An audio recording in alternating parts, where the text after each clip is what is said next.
Hi everyone!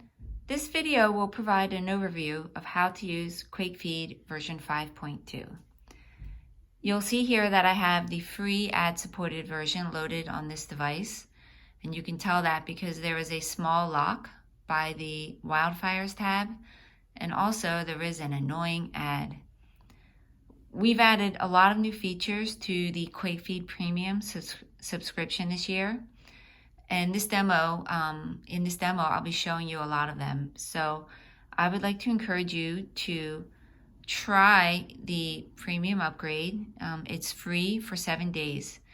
So if you want to follow along on this video, I suggest you upgrade to premium for the 7-day free trial. And if it turns out that you don't like it, then no hard feelings, you can cancel. At the end of the video, I will show you how to cancel. To do the upgrade, tap the settings button in the bottom right corner and then tap upgrade to premium. Tap upgrade now and then enter your App Store credentials in order to activate the 7-day free trial. You'll know that the subscription has been activated when you get this screen that says, "Thank you, QuakeFeed Premium is now enabled. Enjoy." Then tap done and done to return to the list. And as you can see, there's no more annoying ad. Yay! So here we are on the list view in QuakeFeed. And you can see now that we have upgraded to premium, the Wildfires list has been unlocked.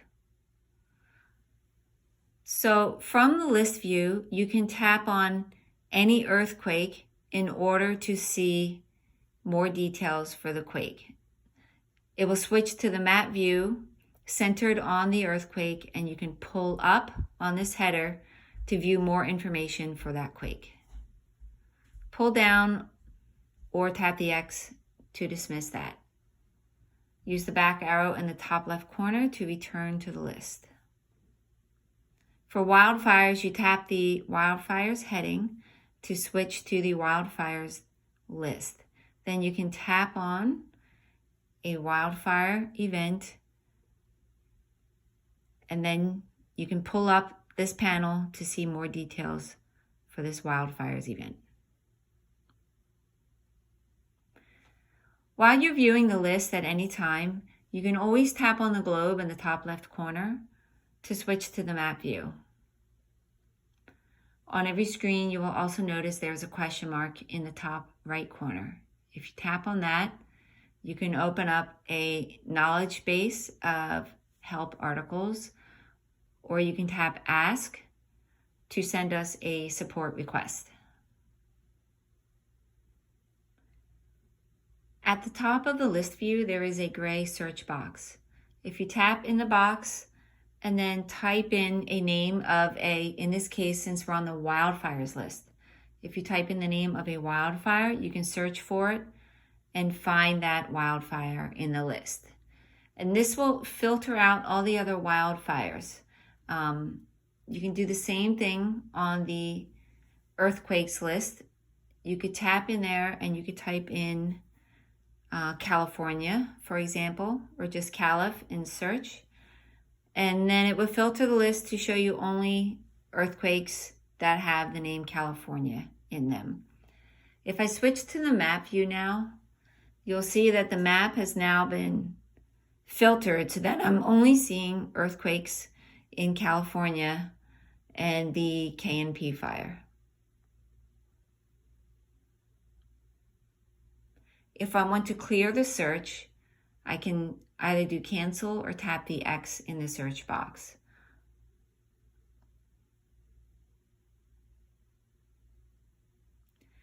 There are other ways that you can filter the earthquakes and wildfires list.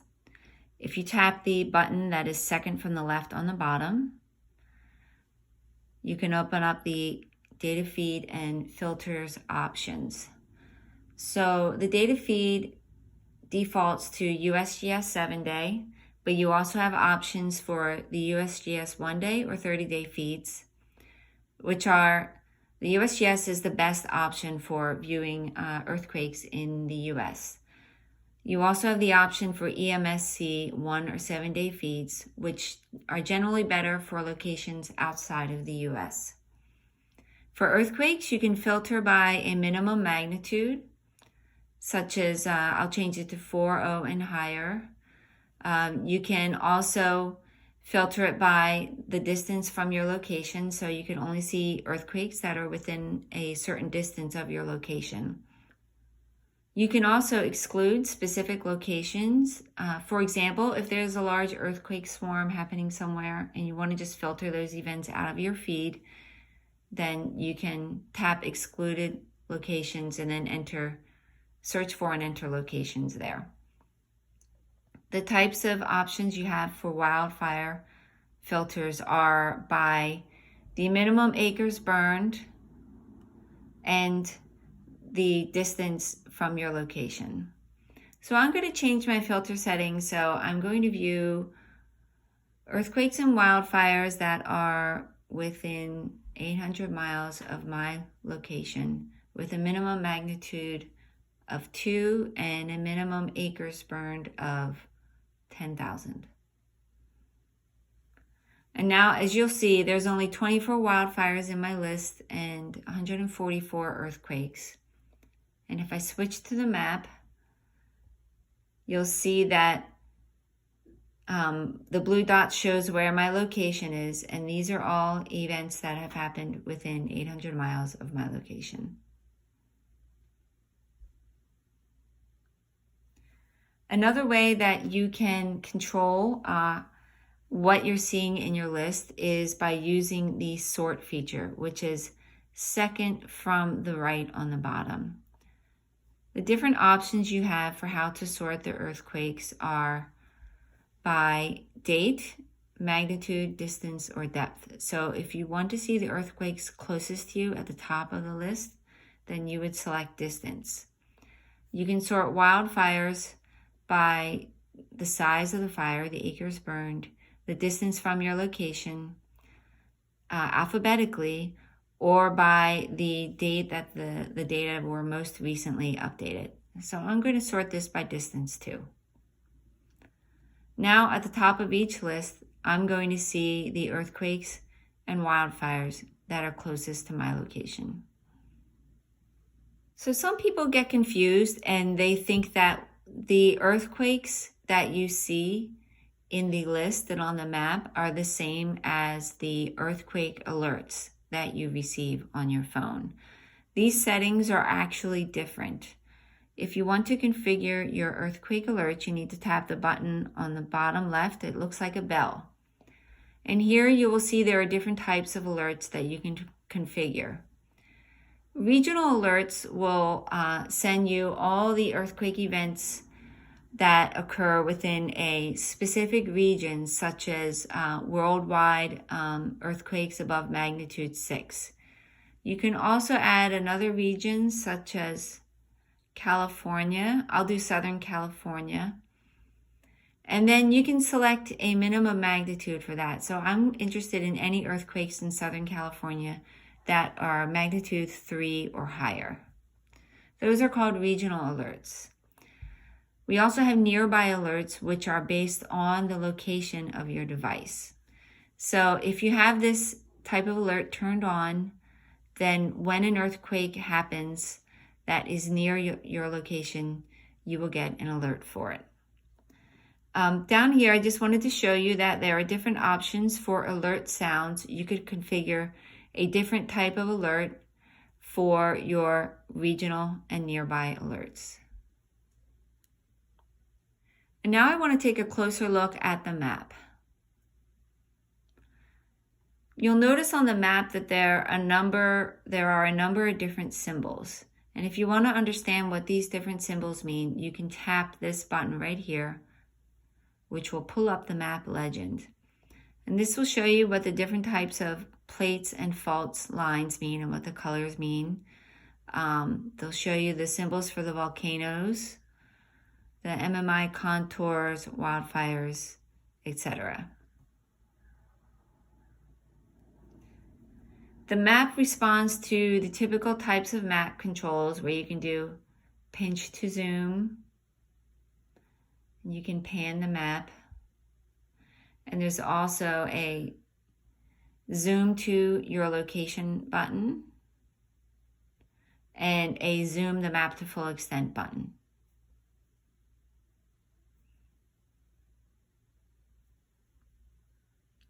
You can control which data layers you see on the map by tapping the Map Layers button, which is second from the bottom on the right. So here you will see a number of options. At the top, you'll see what's called base maps. One of the really unique things about QuakeFeed is we have 10 different types of base maps. So we don't just have satellite imagery in streets. We also have things such as a population density map, ocean bathymetry map, USA earthquake risk map, etc. So I'm going to keep it on imagery for now. And then these other map layers refer to the MMI contours, which show you the shaking intensity for an earthquake, the erupting volcanoes layer, the USA wildfires layer, hurricanes layer, and the plate lines and faults. There's also options for whether or not you want to show the blue dot on the map, whether you want to open the map to the ring of fire or your location. And you can also choose what type of marker style you want to have, whether you want to have just simple circles or the teardrop markers.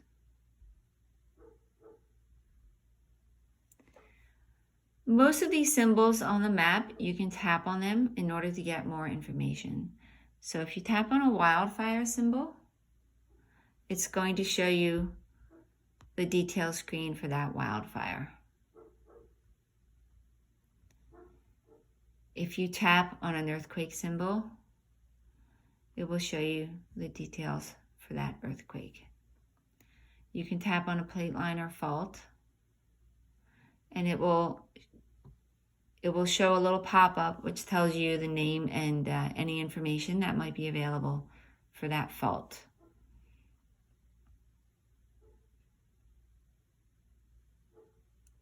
You can tap on a volcano symbol to pull up information about the volcano, and you can swipe up to see more details.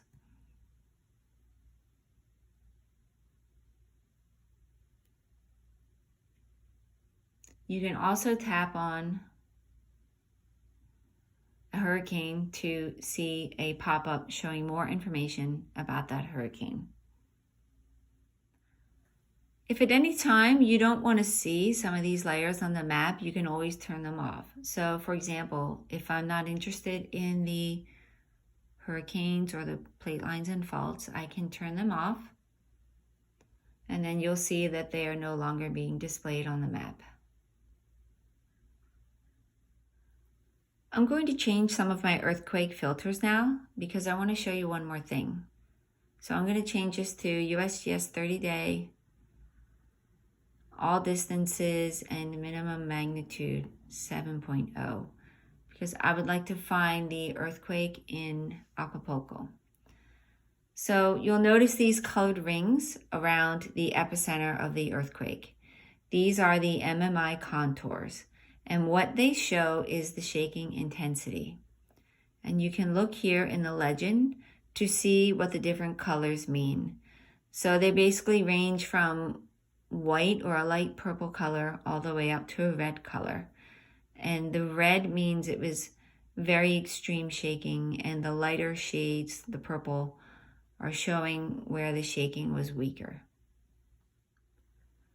So in a future video, we will drill down into more details and explain what some of this information on the earthquake details and on the wildfires details screen really means.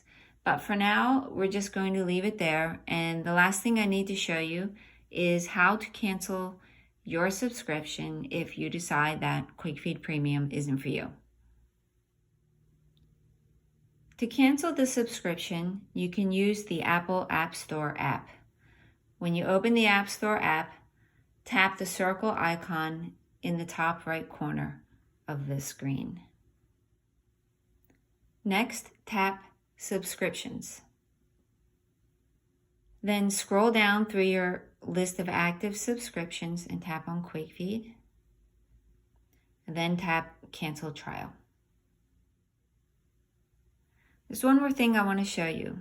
So if at any time you're in QuakeFeed and you feel like an earthquake is missing or you're having a hard time finding something, you might need to either clear your filters or do a pull to refresh to download the latest earthquakes.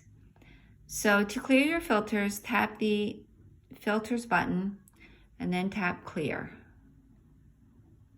This will reset all of your filters back to the default settings. Also, at any time, you can download the latest data by doing a pull to refresh on the list. And the way this works is you take your finger and you just pull down and release the list. And if there have been any new earthquake or wildfire updates, it will refresh the list for you. That's all. Thanks for watching, and I hope you're enjoying QuakeFeed 5.2. Bye.